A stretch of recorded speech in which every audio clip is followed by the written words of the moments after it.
ಮಂಥರೆಯ ಕುತಂತ್ರದಿಂದ ಕೈಕೆಯು ಕೌಸಲ್ಯೆಯ ಪುತ್ರನಾದ ಶ್ರೀರಾಮನ ವನವಾಸಕ್ಕೆ ಕಳುಹಿಸಿದ ಪರಿಣಾಮ ಶ್ರೀರಾಮನ ಕೊರಗಿನಲ್ಲೇ ಹಾಸಿಗೆ ಹಿಡಿದು ಕೊನೆಯುಸಿರೆಳೆಯುವ ದಶರಥ ಮಹಾರಾಜನಿಗೆ ಪಿಂಡ ಪ್ರದಾನ ಮಾಡುವ ಸಲುವಾಗಿ ರಾಮಚಂದ್ರ ಮತ್ತು ಸೀತಾದೇವಿ ಫಾಲ್ಗುಣಿ ನದಿ ತೀರಕ್ಕೆ ಬರುತ್ತಾರೆ.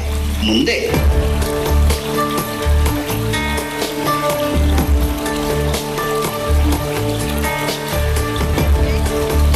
ಸೀತಾ, ಇಂದು ಈ ಫಾಲ್ಗುಣಿ ನದಿಯ ತೀರದಲ್ಲಿ ನನ್ನ ತಂದೆ ದಶರಥ ಮಹಾರಾಜನಿಗೆ ಪಿಂಡ ಪ್ರದಾನ ಮಾಡಿ ನನ್ನ ಪುತ್ರ ಧರ್ಮವನ್ನು ನಿಭಾಯಿಸುತ್ತೇನೆ. ಹಾಗೆ ಮಾಡಿ ಸ್ವಾಮಿ. ಈ ಫಾಲ್ಗುಣಿ ನದಿಯಲ್ಲಿ ಪಿಂಡ ಪ್ರದಾನ ಮಾಡುವುದರಿಂದ ಪೂರ್ವಜರ ಆತ್ಮಕ್ಕೆ ಶಾಂತಿ ದೊರೆಯುತ್ತದೆ. ದೇವಿ, ನೀವು ಇಲ್ಲೇ ನಿಲ್ಲಿ. ನಾನು ಈಗಲೇ ಹೋಗಿ ಪಿಂಡ ಪ್ರದಾನಕ್ಕೆ ಬೇಕಾಗಿರುವ ವಸ್ತುಗಳನ್ನು ತರುತ್ತೇನೆ. ಹಾಗೆ ಆಗಲಿ ಸ್ವಾಮಿ.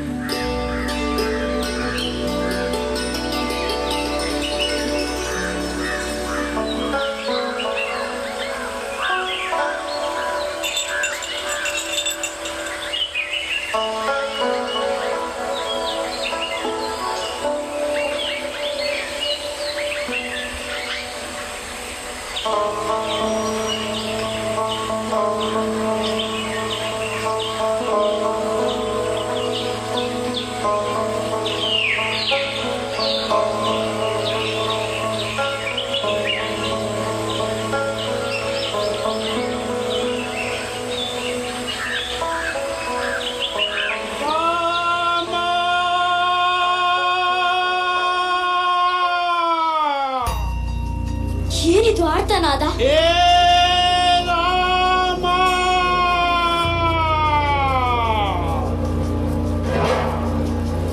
ಪಿಂಡ ಪ್ರದಾನ ಮಾಡುವ ಸಮಯ ಸನ್ನಿಹಿತವಾಗಿದೆ.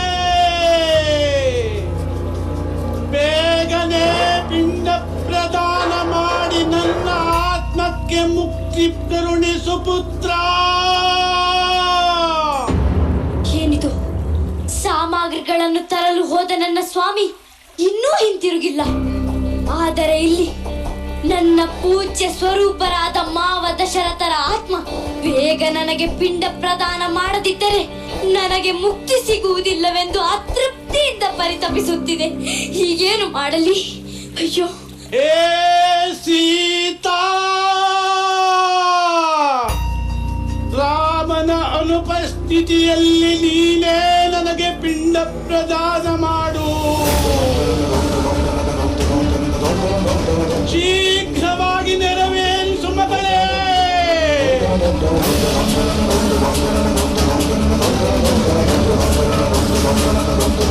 ಇಲ್ಲದಿದ್ದರೆ ಅತೃಪ್ತಿಯಿಂದ ನಾನು ಹೊರಟು ಹೋಗುತ್ತೇನೆ.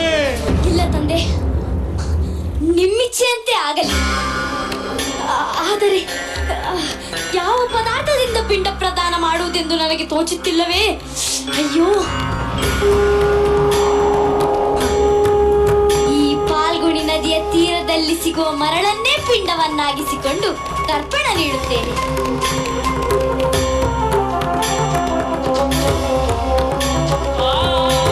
ತಂದೆ, ಸ್ವೀಕರಿಸಿ.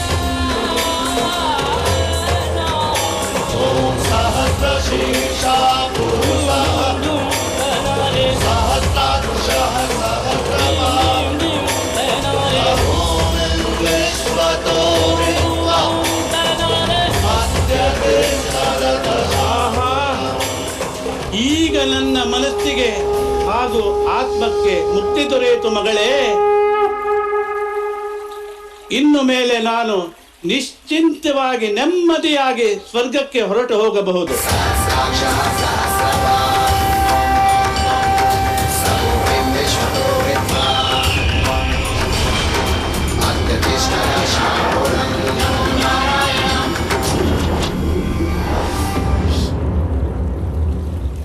ದೇವಿ, ಸ್ವಾಮಿ, ನೀವೇಕೆ ಬರಲು ತಡ ಮಾಡಿದ್ದೀರಿ? ಏಕೆ ದೇವಿ, ಏನಾದರೂ ಅಡಚಣೆಯಾಯಿತೆ?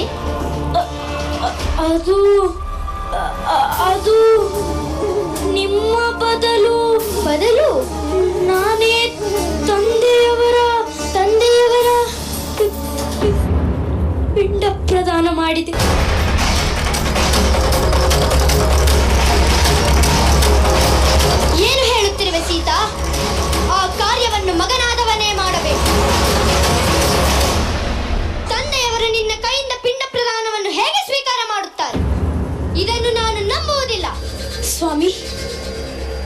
ನಾನು ಹೇಳುತ್ತಿರುವುದು ನಿಜ. ಸ್ವಯಂ ತಂದೆಯವರೇ ನನಗೆ ಈ ಅಧಿಕಾರವನ್ನು ಆದೇಶಿಸಿದರು. ಓ, ಇದನ್ನು ನಾನು ನಂಬಬೇಕೆ? ನಂಬುವುದಕ್ಕೆ ನಿನ್ನ ಬಳಿ ಸಾಕ್ಷ್ಯವೇನಿದೆ? ನೀನು ನೀಡಿದ ಪಿಂಡ ಪ್ರಾಣದಿಂದ ತಂದೆಯವರು ಸಂತೃಪ್ತಿ ಹೊಂದಿ ಸ್ವರ್ಗಕ್ಕೆ ತೆರಳಿದರೆ ಇದನ್ನು ರುಜುವಾತುಪಡಿಸಲು ನಿನ್ನಲ್ಲಿ ಆಧಾರವೇನು?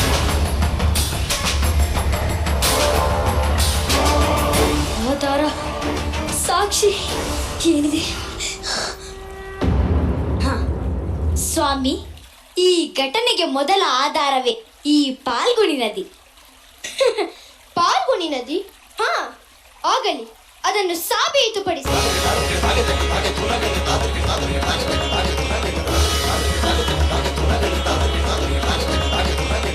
ಹೇ ಪಾಲ್ಗುಣಿ, ಪ್ರತ್ಯಕ್ಷಳಾಗು. ನೀನು ನೋಡಿದ ವಿಚಾರವನ್ನು ಸವಿವರವಾಗಿ ನನ್ನ ಸ್ವಾಮಿಗೆ ತಿಳಿಸುವಂತವಳಾಗು.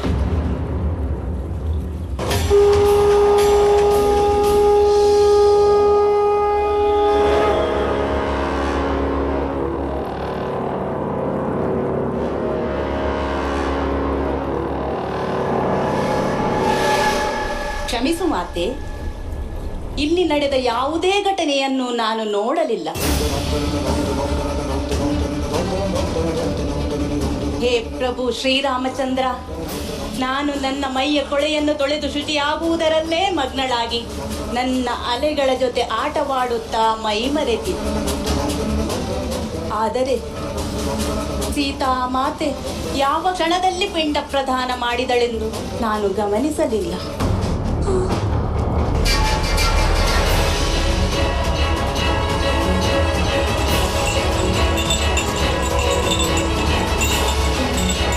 ಗೋಮಾತೆ, ಸ್ವಾಮಿ, ಗೋಮಾತೆ.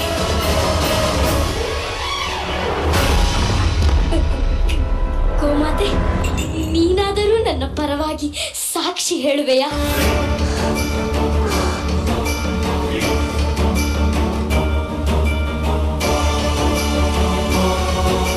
ಕ್ಷಮಿಸು ಮಾತೆ, ನಾನು ಹುಲ್ಲುಗರಿಕೆ ತಿನ್ನುವುದರಲ್ಲೇ ಮಗ್ನಳಾಗಿದ್ದೆ ವಿನಃ ಬೇರೇನನ್ನೂ ಗಮನಿಸಲಿಲ್ಲ.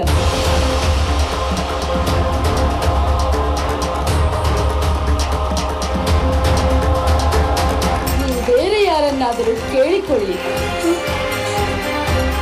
ಗೋಮಾತೆ, ನೀನು ನನ್ನ ಕೈ ಬಿಟ್ಟೆಯಾ? ದೇವಿ, ಈಗ ನಿಮ್ಮ ಸಾಕ್ಷಿಗೆ ಮತ್ತಾರಿದ್ದಾರೆ?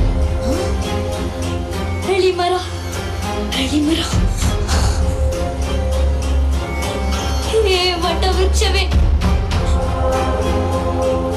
ನೀನಾದರೂ ನನ್ನ ಪರವಾಗಿ ಸಾಕ್ಷಿ ಹೇಳುವೆಯಾ?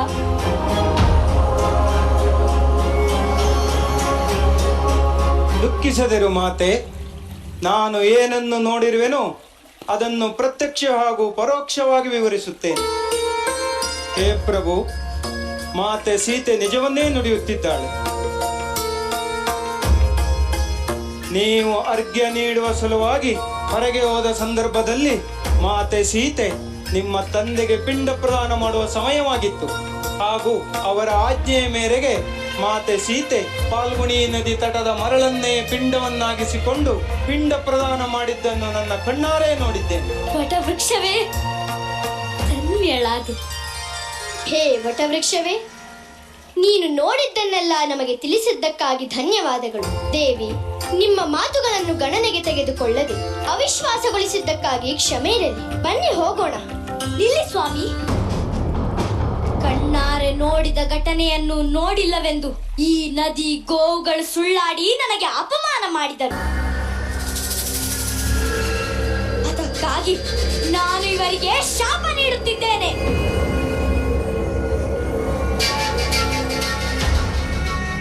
ಏ ಪಾಲ್ಗುಣಿ, ನಿನಗೆ ಭೂತಕಾಲವಷ್ಟೇ ಸ್ಥಿರ, ಭವಿಷ್ಯ ಕಾಲವೆಂಬುದೇ ಎನ್ನಗಿಲ್ಲ.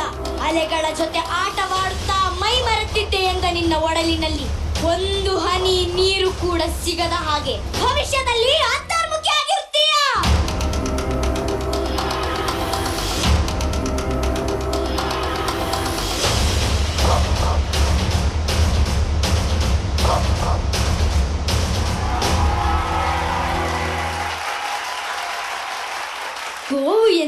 ಶ್ರೇಷ್ಠವೆನ್ನುವ ಮಾತಿದೆ. ಆದರೆ ನೀನು ನಾನು ಹುಲ್ಲುಗರಿಕೆ ತಿನ್ನುವುದರಲ್ಲಿಯೇ ಮಕ್ಕಳಾಗಿದ್ದೆ ವಿನಃ ಬೇರೇನನ್ನೂ ನೋಡಿಲ್ಲವೆಂದು ಸುಳ್ಳಾಡಿದ ಪರಿಣಾಮವೇ. ಇನ್ನು ಮುಂದೆ ನೀನು ಹುಲ್ಲುಗರಿಕೆಯ ಜೊತೆ ಮನುಷ್ಯರು ತಿಂದುಳಿದು ಬಿಟ್ಟ ನಿಕೃಷ್ಟ ಆಹಾರ ಪದಾರ್ಥಗಳನ್ನು ಕೂಡ ತಿಂದು ಜೀವಿಸುವಂತವಳಾಗು.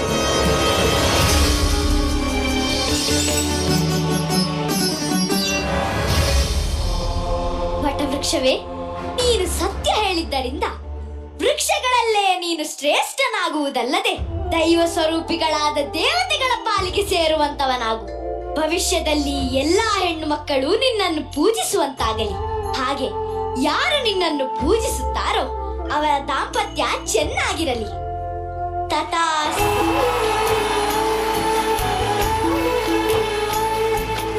ಸೀತಾ, ನನ್ನನ್ನು ಕ್ಷಮಿಸು. ಪುತ್ರ ಧರ್ಮದ ಕರ್ತವ್ಯದಲ್ಲಿ ನಿಮ್ಮನ್ನು ಕಡೆಗಣಿಸಿ ಮಾತನಾಡಿ. ನೀವು ಕೇವಲ ನನ್ನ ಪತ್ನಿ ಮಾತ್ರವಲ್ಲ, ತಪ್ಪು ಮಾಡಿದಾಗ ತಿಳಿ ಹೇಳುವ ಮಾತ್ರ ಸ್ವರೂಪಿ. ಇನ್ನು ಮುಂದೆ ಪುರುಷರ ಸಕಲ ಧರ್ಮ ಕಾರ್ಯಗಳಲ್ಲಿಯೂ ಪತ್ನಿಯರಿಗೆ ಸರಿಸಮಾನವಾದ ಹಕ್ಕು ಇರಲೇಬೇಕು. ಅದಕ್ಕೆ ಇಂದಿನ ಪ್ರಸಂಗ